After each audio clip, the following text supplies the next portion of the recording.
questions. Right here? Can you talk about why you sing when you improvise? Oh, that's great. He wants to know, why do I sing when I improvise? It's less that I'm singing and more that I'm talking, right? This is another master class that we can't get into today, but when I'm playing, I'm moving my mouth, I'm literally speaking English, but I'm taking the words away. Boo-da-da-da-da-da-da, boo-da-da-da-da-da-da. So all of the rhythms that I play, boo-da-da-da-da-da-da, are coming from the rhythm that I speak with. Boo-da-da-da-da-da-da-da, boo-da-da, boo-da-da-da-da, fee-doo-da, boo-boo-dee-doo-da, boo-doo-boo-da-boo-da-boo-dee. And what happens is, you realize that as you're walking around every day, as you're communicating with your friends, you're using dynamics, you're using accents, you're stretching, you're pulling, there's logical connections between the first statement that you make and the second statement. For example, if I go, see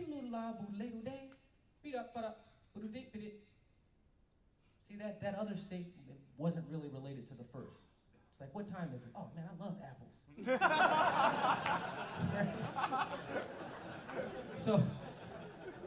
So when you think in terms of language in music, there's always a logical connection to your phrases, and you're never just hitting a bunch of notes in some random rhythms. Not only that, you understand how to communicate with other people.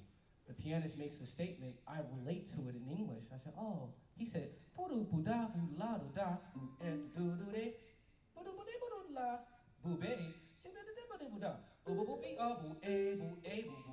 I say, ooby, ooby, ooby, ooby, eh. And we go, ha, bo, bo, ah, edo, ah, da, do, ah, da, do, do, do, way, do, way. So, bo, do, de, do, do, oh. See, ba, bo, eh, ba, bo, bo, bo, way, be, ah. Eh, da, da, do. So, be, bo, bo, eh, eh, eh. Even if I don't sing pitches, watch. Bling, blah, bo, eh, sa. See, bo, bo, bo, ooby, eh. Be, bo, eh, bo, bo, bo, bo, bo, bo, be, ah. Eh.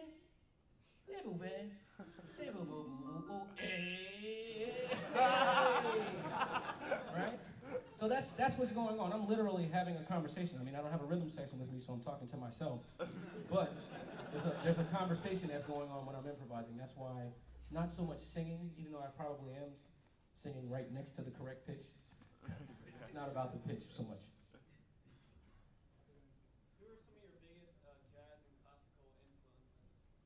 Oh man, Stravinsky's my all-time favorite composer. I love Stravinsky. I love Beethoven. Like one of my favorite pieces is Beethoven 7.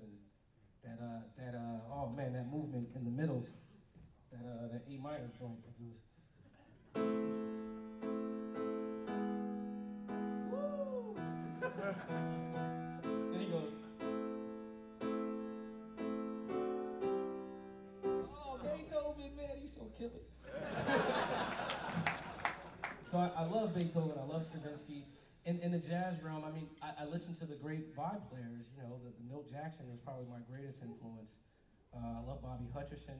But I listen to a lot of musicians separate from the instrument, because ultimately it's not about the instrument. The instrument's just a tool. It's beautiful, I love it, the expression, I feel connected to it, but it's really about your voice. So ultimately I listen to people that I feel like I can relate to. Milt is one of my favorites primarily because of his tone.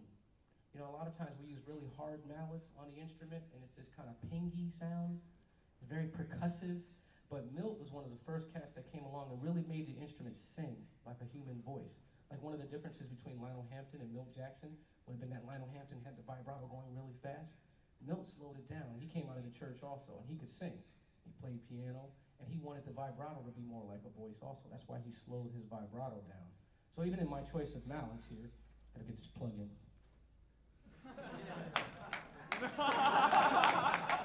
The Stefon Harris mallet through Vic Firth has a large head. The reaction that I always get when people pick this mallet, here, somebody hold this.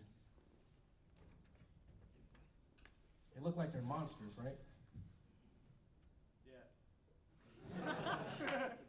They're big? Are they heavy? They're not as heavy as they look. Oh, come on, man. The reaction I usually get is that they think it's really heavy. It's actually not. It has a really lush, deep tone and my goal, first and foremost, is about my tone.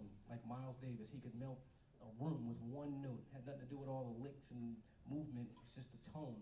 So I think of tone first with the instruments, We created a mallet that had a really beautiful, lush, consistent tone throughout the instrument on vibes and marimba, and then made the adjustments from there. But again, I think it started with Milt Jackson as being a great inspiration for me.